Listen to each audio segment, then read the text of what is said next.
Let's talk about bipolar and highly sensitive personhood. First of all, I have a sign that I should be talking to myself because I looked at my watch and I have an app called Just Press Record, and there's an icon on my watch, my Apple Watch, and it had been recording for the last 45 minutes. So I guess I accidentally pressed it. Not only that, I clicked on a post I did, which is an audio post, and just started listening.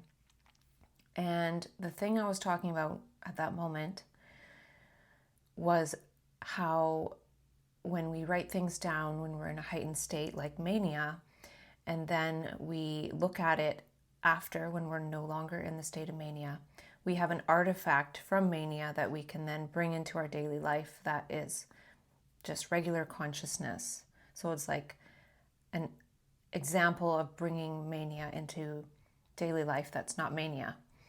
And so I took that as a sign to look at some of the artifacts of my last mania, which was very recent. It ended about a week ago, and it was different, just like it always is, different in certain ways. But I have a lot of different artifacts, including a bag of sticky notes that I remember putting in this Ziploc bag because they were all over my desk, and I wanted to put them in a place where I would make sure I got back to them, whereas some of the others are piled away in different places, which I was like, well, I don't know if and when I will get back to these sticky notes. But just hearing myself talk about that made me think that it is a valid exercise to go back and look at some of the sticky notes, and I hadn't really thought to do that. But to go with that, or actually separate from that, is that I watched a documentary on Amazon Prime called Sensitive, The Untold Story, and it's about highly sensitive people, or HSPs, and I feel that I'm an HSP, but I also sense that I've come about it in a different way, and that because I'm also diagnosed with bipolar disorder, it manifests in different ways because of that. And they talked in the documentary about something called differential sensitivity, meaning, different kids and different adults, different people, even different animals sense the environment differently. And so in the documentary, they said that 20% of people are highly sensitive, and it's a personality trait or a trait. It's not a disorder or anything wrong, but since it's not really recognized and everyone is assuming that we're all kind of the same, then, it can be troublesome for people who are experiencing that. And it also affects males and females the same. And it can be harder for boys because they're not allowed to show emotions. So I talked about in my book how I feel I have acquired highly sensitive personhood. And that means that I don't think I was highly sensitive growing up, but I think that I have acquired high sensitivity. And I don't know if that's because of bipolar disorder or related to it or how it relates exactly. But I did look up quickly on Google to find that highly sensitive personhood is, I think, more associated with bipolar disorder and other types of things like that. I didn't find any studies yet, but basically it's more associated. And so I'll share a little bit of my thinking around how it works for me and how it's worked for me. I'm pretty sure they're saying that you're highly sensitive as a kid, you're highly sensitive as an adult, and you're just sort of born that way. And I don't think that's how it's worked for me, but it has sort of worked that way. And I shared this story in my book somewhere about how I once had an experience when I was probably about 5 years old walking with my sister to school across the street. And as we're wandering across the street, all of a sudden her lunch kit, her retro lunch kit opens up, and her lone snack, which is an apple, goes rolling all the way down this big hill, like out of the crosswalk, down the hill. Like I watched it go all the way down the hill. And this is a big hill. Like it would take like a good 5 minutes to walk all the way down this hill. And so when the apple was gone, I was like I was just beside myself thinking about this poor lonely apple. Like I felt bad for the apple. Not only that, I felt bad for my mom, feeling like she put this love into sticking this apple into this lunchbox, and then now this apple was gone at the bottom of the hill. And we were too young to go get the apple, and it bounced and bruised and wouldn't be edible anyway. And so we ran back to ran back across the street. We went home. I don't remember what, but I had to go get my sister another snack. But I remember thinking, like, I had this sense in my mind, even at that age, whether it was 5 or 6 or 7, that I just couldn't feel that much for an apple. I just had this sense that, like, how was I going to survive in a world if I had that much feeling for an apple? And I don't know if it was then or what, but I definitely, like, just hardened myself. I just denied that aspect of being so sensitive that I could be beside myself and like almost cry because an apple rolled down the hill. Feeling bad for my sister, bad for the apple, bad for my mom. And it's just an apple. So that was one experience. And then I had another experience that could have also done something where there was like an older grade 7 in the school, and I was in kindergarten, and I think it was something like the grade 7 was on the teacher's stairs and no one was allowed. And I might have said something like, I'm telling on you, or I don't know, trying to do the right thing. I don't know. And then the grade 7, being older, like turned it around and somehow like terrified me. And then not only that, like scared the crap out of me every time she would see me in the small school. I remember one time I was like in the bathroom stall, and like she was outside the stall, like scaring me somehow. And so, I went from feeling like maybe like doing the right thing and whatever to maybe I should go on the offensive too after that. But I don't think that really took shape until years later. But I definitely had more of like a hard, bitchy exterior. Somebody once called me an ice queen. Now, why am I saying this? It's because I feel that I could have been, or I maybe was, a highly sensitive child, but I, through experience and maybe through my own sensitivity and being sensitive to my own sensitivity, blocked it. And not only that, I think that had I been a highly sensitive child with the parents that I had, like, that wouldn't have been good. And so the strategy I had to be actually very much pleasing my parents and doing very well at school. And basically, I think a lot of my emotional awareness of people was just mainly on my parents and making sure they thought I was a good kid, and not so much worrying about how I treated other kids or my siblings or things like that. So that was sort of a strategy of like a narrowing that happened from these experiences that have just come to mind that I remember. And so I'm saying that because maybe I could have been highly sensitive. It was blocked out. And then through life and eventually being diagnosed with bipolar disorder at the age of 28, all of a sudden, all this high sensitivity came back. And it might just be part of bipolar to be more sensitive, like mania. There's so much energy that it's easy to see a lot of things.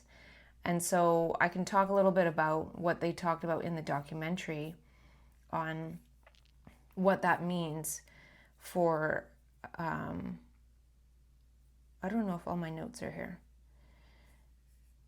We'll see if it comes back, or maybe I'll quit them and I'll open it again. I made my notes on my phone.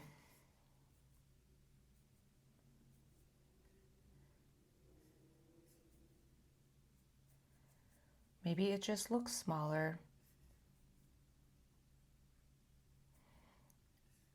I think it just looks like a less amount of information. Okay, so they're saying that there's an expert lady named Elaine Aron, and she wrote a book on highly sensitive people. And the 4 characteristics she breaks it down to are depth of processing, being easily overstimulated, being more emotionally responsive, and sensing the subtle in the environment. So with the third one, the emotional responsiveness, they talk about people cry easily.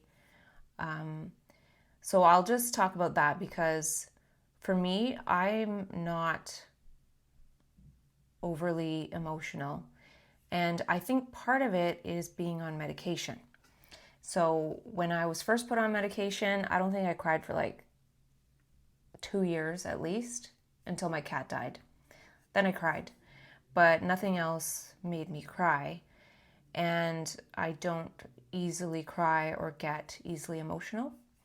But I think that's also due to other reasons. The other thing is that I think I almost have like not very strong theory of mind of what people are thinking or being able to tell what people's emotional states are. I don't know why that is. I have some ideas about it. But that, what I'm trying to say here is that I have definitely depth of processing, being easily overstimulated by things like sounds and smells, and also sensing the subtle in the environment. And like I said, this isn't something that I've had my whole life, but it's something that has come about. And I've talked about it somewhere else where because it comes back, like I feel there is a type of highly sensitive personhood that is acquired. And it could be acquired with things that are thought to be disorder. I don't know. All I know is with my own experience is that since I didn't have it my whole life and I wasn't trying to like adapt with it my whole life, then when it is there, it's almost like the opposite happens. Instead of cowering away and hiding or like needing a lot of time to oneself, when it first comes online, it's like, wow, life is magical. Look at all the subtleties. Look at all the meaning. Look at how beautiful the flowers. Look at how deep the level of processing is that I can experience. And it's like, as it's experienced in mania for myself, that high sensitivity, since it's gone into, it actually burns me out. And it can't really last because instead of seeing it as something that I need to take more time with, it's seen as something that is kind of like a plaything, a new way of seeing and being in the world. And it's exciting. And the world doesn't really respond very well to people who have that and who are excited about having it anew. So there's definitely different ways to adapt to that over time. And what I liked about the documentary is saying that it's about profiting from the strengths of highly sensitive personhood, because there was somebody in the documentary who said, often it's the sensitive people who are the pioneers, who are the oracles, who see into the future and see what's coming. And we don't give them enough credit as guides, but demean them for being different. And it's interesting how people who study it see this, that there's almost a prophetic element to it because of how sensitive people are. We can almost see what's coming. And this is maybe how people who are sensitive are meant to be guides or to provide some kind of information because of the way they're able to process information more deeply. And another really interesting point that was made, somebody said, highly sensitive people notice more about the world they live in. But the key thing is not just that they notice more, they take what they notice and they combine it with information that they've noticed all their life. Because they've noticed more all their life, and because they are able to combine all that information, they often come up with unique new ideas. And then it went on to say that combining ideas in novel ways is the essence of creativity. So for me, my thing is coming up with a ton of new ideas in mania, or just when I have more energy or when the information is coming through. And that's part of the point I wanted to make with this element of not having this one element of being more emotionally responsive.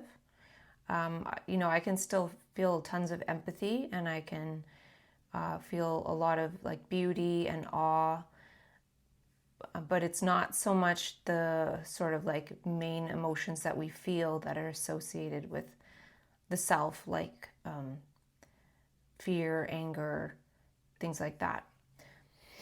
So anyways, but what I was thinking with that is that I am actually more attuned to just information. Like channeling information is more of what happens rather than really like sensing social stuff. I sense an informational level. And so that's what I think might be different. And it could even be what's really different in, say, something like bipolar disorder, if there is an acquired highly sensitive personhood element to it that's not exactly overlapping with the traditional definition of HSPs.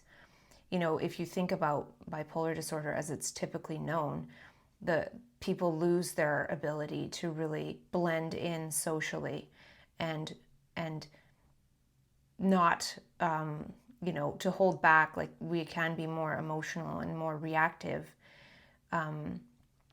to the point where we can't even hide it from other people, whereas I believe HSPs can sort of hide it from society, and maybe their closest family and friends might sense something, and they're able to adapt. But with the bipolar, since it's usually acquired later, there's not that time of learning how to adapt.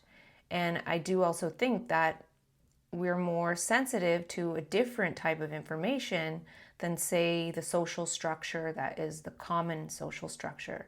So rather than being sensitive to, say, oh, what is everyone around me feeling? And, is that overwhelming me? There's some of that, but some of it's like being sensitive to the leaves in the tree and what that means, or the pattern, or, there's so many things, right, that we're sensitive to.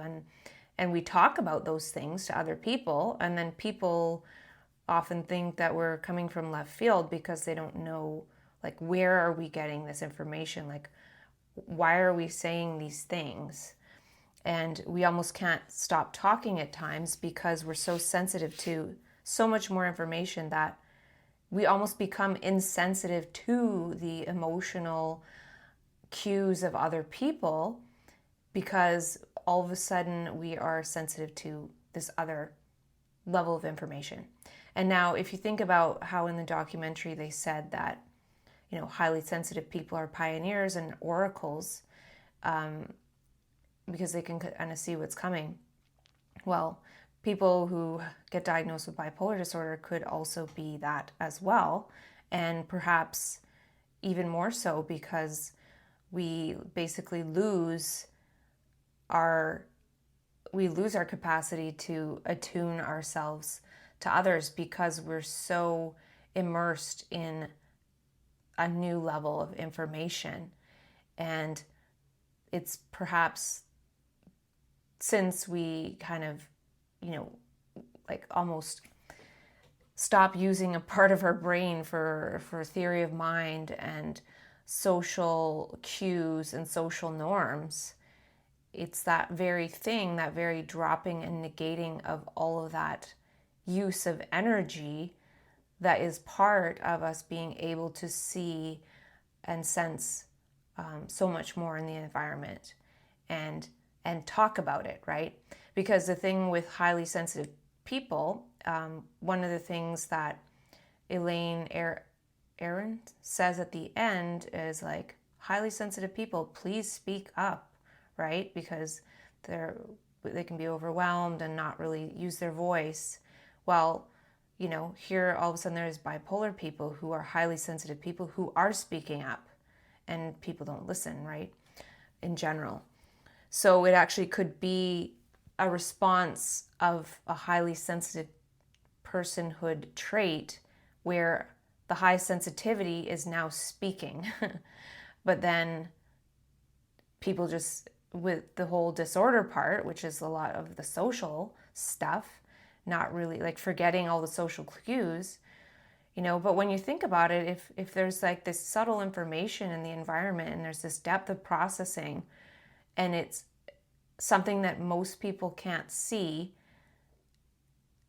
and then all of a sudden somebody can see it, it would make sense that it would come along with the trait of talking and not stop talking, even if other people are like, well, why won't you let me tell you about what I had for breakfast?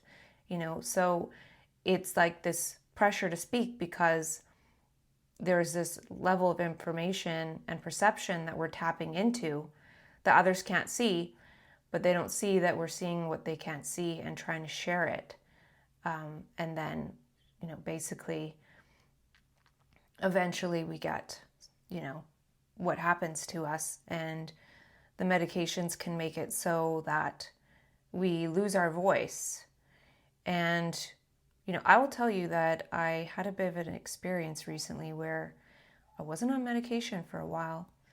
And what happened is, since I was on lithium and then I wasn't, when I'm on lithium, I have like serious, pretty bad post-nasal drip. Like my nose is running to the point where, like, if I were in the kitchen cooking a meal with people, it would be annoying to like have to wash my hands after wiping my nose and like putting new gloves on for cooking a meal together. Like, it's annoying.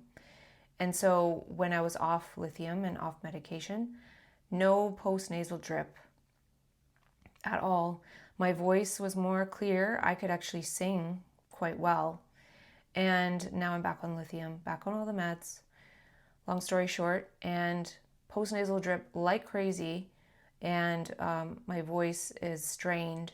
So one of the things that actually the meds actually do is take away the quality of the voice. Now this is just one experiential thing, but I can talk about it from experience.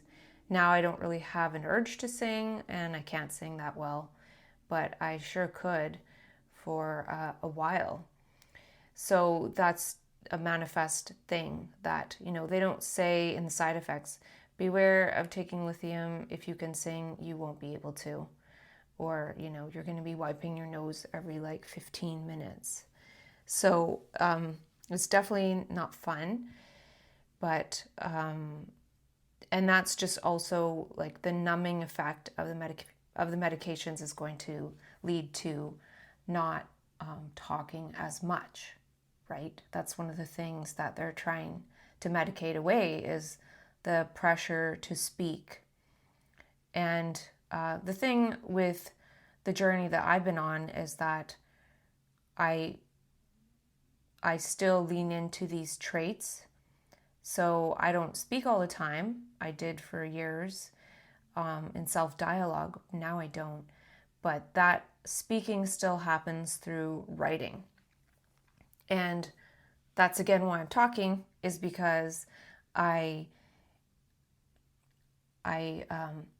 listened to something that I did 3 long videos that were audios, actually, as a podcast on Substack. And I think I had scheduled them for 3 months, which is the longest you can delay. And I think I did that thinking that I'd eventually come back to Substack and like maybe not publish them, or like just like, I don't know, delay it even more. But I forgot, and I hadn't been on Substack, and all of a sudden I see a notification that I've like published all these talks. So I'm like, okay, whatever.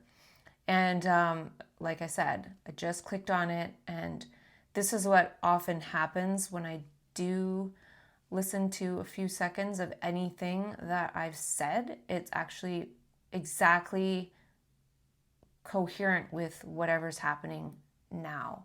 So talking about looking at the artifacts of mania, and then basically 3 months ago being a sign to myself at the time to this time now, and also delaying it 3 months.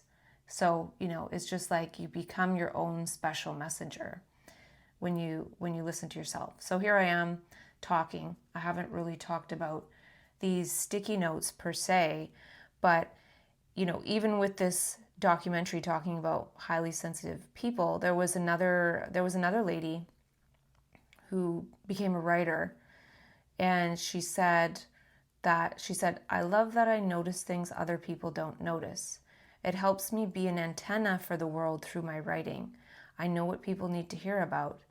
And she turned it from a curse to something else, to a strength.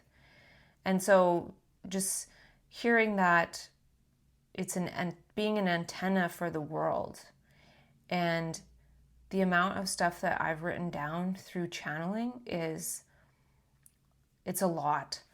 And so if I don't kind of look at it like the process I was describing, which is part of re-uncovery, which is capturing some of what comes through in these extraordinary states, these periods of higher energy and these periods of higher sensitivity.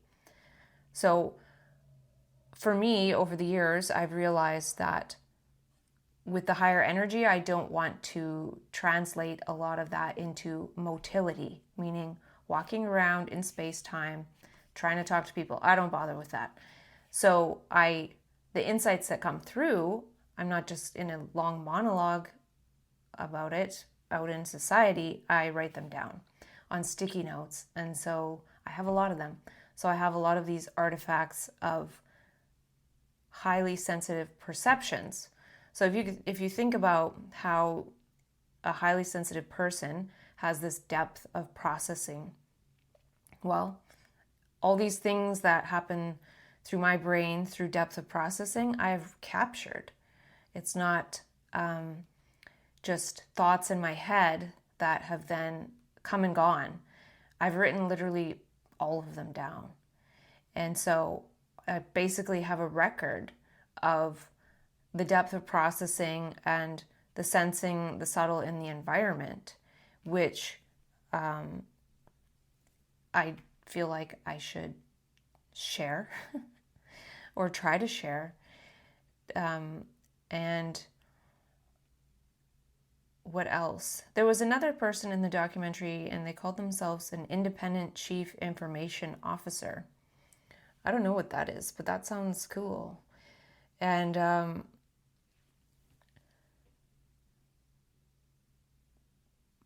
yeah, the last thing that I wrote down was that the highly sensitive people have more activity in the insula, meaning they are more aware. So, 80-20 rule, we have 20% of the people who are more sensitive because it's challenging to be more sensitive, but it's important to have a certain percentage of people who are maybe more aware, and then 80% of people can actually be less aware because there's 20% who are more aware. And in a perfect world, people would maybe be grateful that they didn't have to carry the burden of being more aware, and be kind of thankful to the people who were more aware and listen to their awareness, rather than just like demeaning them, which is a word they used in the documentary. So, so that was what I got from the documentary. I often take notes on things. I watched a documentary yesterday too. I don't even remember what it was about. And what else should I talk about? Let me see if I can find a couple of notes from stickies. I think these were, okay, so here's one. Here's something I wrote down on a sticky note. Sometimes when I do word transmutations, I write the word that we already know, and then I write an arrow, and then I write the word that came through. And I just thought of a word I thought of today. I'm not going to say it because people might not like it, but I thought it was pretty good. So, so the word that I wrote down was fearful. And the transmutation is clearful. Like you go from being fearful to being clearful, like full of clarity. And, you know, if you're clearful, you're not fearful because you're clear. And even if there's something that's slightly scary, you can see it and deal with it. Whereas fear creates cortisol in the body, and then we can't see clearly, and then we can't really act clearly either. I wrote down another one on the sticky note too. I wrote down the word wait. A lot of people like wait, like they're waiting for something. And I transmuted that word to create. So that's not a new word. Clearful is a new word, or a neologism. And neologism is one of my favorite things to play with that is a superpower and strength of, I don't know if it's I think it's a bipolar thing, but maybe some people don't go into it or forget about it, or the medications makes it so that they don't play with words. And that's something I'm kind of interested in is like, you know, maybe not all people who are diagnosed with bipolar disorder would say, hey, yeah, highly sensitive personhood is sort of part of what I experience too. There's a lot of variation within it. And for myself, I also have something called aphantasia, where I don't see images in my mind. And I think that's also another reason why I don't have theory of mind. Like I can't imagine what people are, their mental states, because I can't imagine anything. And I also have apophenia, which is when you see patterns. It's seeing patterns that aren't there, but they're there. I'm seeing them because I can sense the subtle in the environment, right? So I think if some of these highly sensitive personhood parts would be part of bipolar as a trait, as some of the traits of it, rather than it's just all a disorder, then it would make a lot more distinctions, right? That rather than just sort of like lumping it all together and then just like saying it's all a pile of crap, because it's not. There's a lot of superpowers and strengths. Just like somebody who grows up highly sensitive, they have some strengths and superpowers that people who don't have that trait have. And so if I have acquired bipolar, I wasn't that way my whole life, then if I acquired highly sensitive personhood as part of it, as some of it, not all 100% the same, since it kind of makes sense that since I didn't grow up that way, I wouldn't have that emotional aspect of having to deal with the emotions of being more sensitive than everyone else throughout childhood. Like that would definitely be emotional, right? But if it's all of a sudden later happening and I hadn't had to have the experience of feeling like frustrated or sad or emotional or angry because people didn't get me, I think growing up I wouldn't really think about that stuff. So what I'm saying is like when it comes on as part of bipolar, or like whether it's not bipolar, it's just an acquired, highly sensitive personhood thing, then, you know, it kind of makes sense. It's more like, wow, this is cool. It feels like I have VR glasses on all of a sudden. Not like, oh, this is so emotional. But like I said, it does manifest as emotional with bipolar, because part of it's frustration, that there's a lot of frustration or anger sometimes, in the beginning at least, like for me, because people don't see what you see, people don't get it, people don't. So there is that thing where it's like annoying that people don't get you, but it's more like when it happens as an adult, it's more like unnerving and angering and like a reactive thing rather than a sad thing. Like sad is like, this has been happening all, like, so sad. But there is a lot of emotions. Like I remember crying like crazy for certain things, and I did feel very sensitive to homeless people. Like you start to feel a mission towards a lot of different things. So there's more of an impulse to act, I think, because there hasn't been this whole lifelong thing of it happening. And then those actions are more like impulsive, and it's kind of like out of character. And so, you know, acquiring highly sensitive personhood stuff just all of a sudden makes everything out of character, because before it wasn't that way. So yeah, I don't know how that all goes together, but let's see if we can find another sticky note here. I think a lot of these, I don't know what these are, but some of these are just sort of like practical things that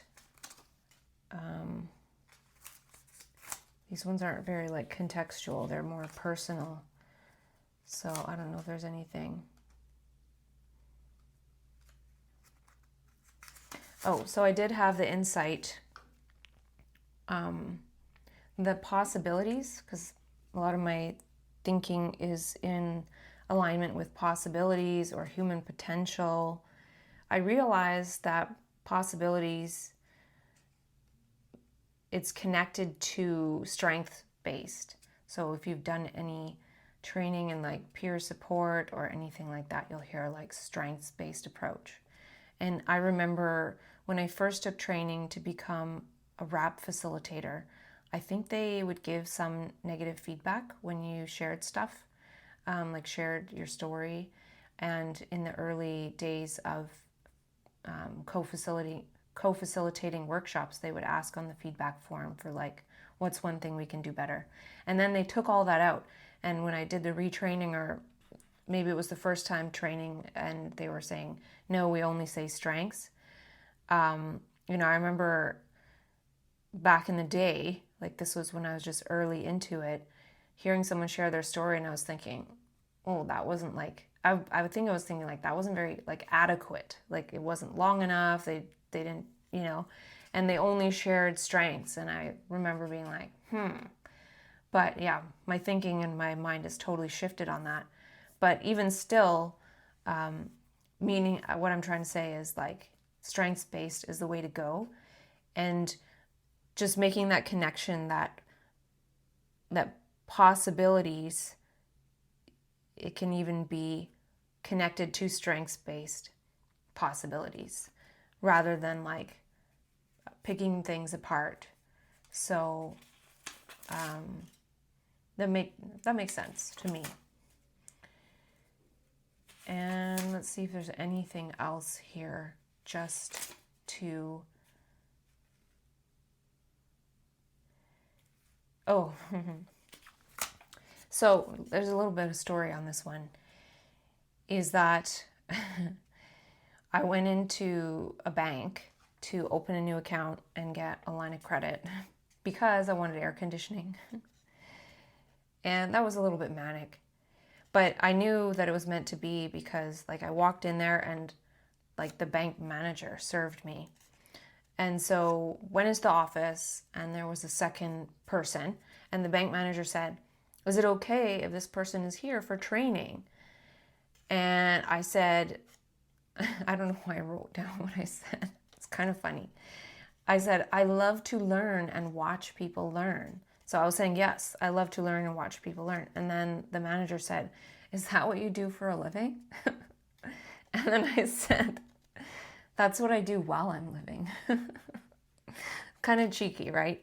But I don't by habit write down the little dialogue interactions that I have. Like, I think that's probably the first time I've done that.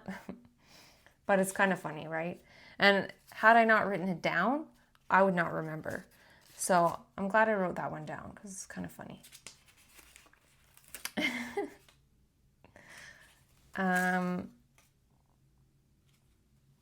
Oh, so here's another one. We'll just keep going a little longer. Since I was inspired by myself, so I said, synchronicity calls are the inverse of spam calls. You get a spam call on your phone. I switched to a provider who you can block spam calls because people have to press one of the numbers on the keypad in order to get through. Man, one of the best decisions I ever made. And so synchronicity, when you get a synchronicity call or you get an insight that you write down on a piece of paper. Now this is like the inverse, like not even the opposite, but like the inverse of a spam call. Like the spam call is like, and you inverse that and you divide it and it's just like powerful. Don't know if that made any sense, but let's see here. Yeah, these ones are mostly practical, and if I grabbed some from my other spot, they wouldn't be. But let's see. Now, sometimes I write to myself like, I could do videos on 3 things that I learned yesterday, but you know what? The trouble with that is I don't remember that I wrote down that I should do that. And then if I write it down somewhere to look at it again, I'm not going to. So I end up just needing to talk to myself like this. This is the only thing that seems to work. I can't even set up anything that's like, I'm going to tell you about this. Step 1, step 2, step 3. Oh. Okay. I don't know about this one. So I don't create social media, but I said the only time worth creating a reel is when you're pooping. Otherwise, you shouldn't be wasting your life. I don't know. Maybe I'll change my mind about that, but I think I managed to make like 1 reel during a poop. So here's just a general message. There's a beautiful world right underneath our noses. Take it or leave it. And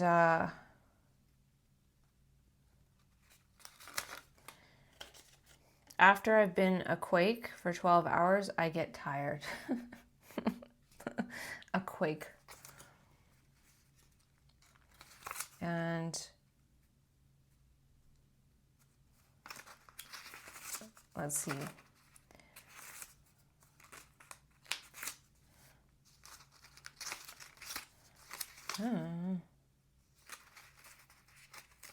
See if I can find one more.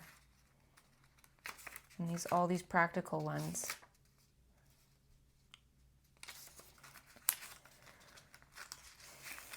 This requires patience.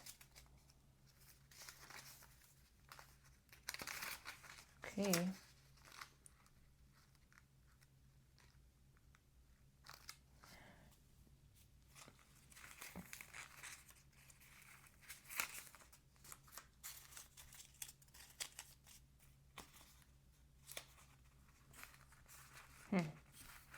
I guess I shouldn't try and find another one.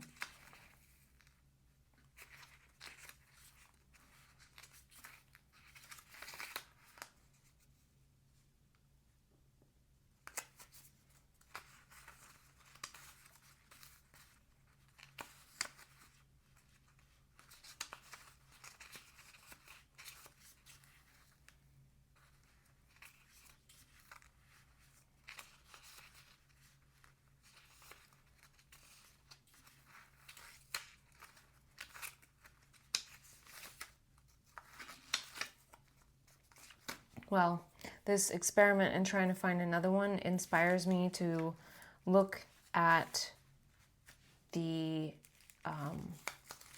ones in other piles that weren't these ones that I wanted to keep close because they're kind of practical-ish. And I did find one last one, and it says abolition without resolving the hunger for meaning. So I think we're all hungry for meaning. Oh, and this relates to one last thing. And I captured this from someone and I don't remember who, and that's not good because I like to always reference where this came from if it's not something that I wrote myself.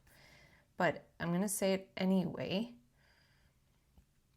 It says, people aren't looking for the meaning of life as much as they're looking for the experience of being alive.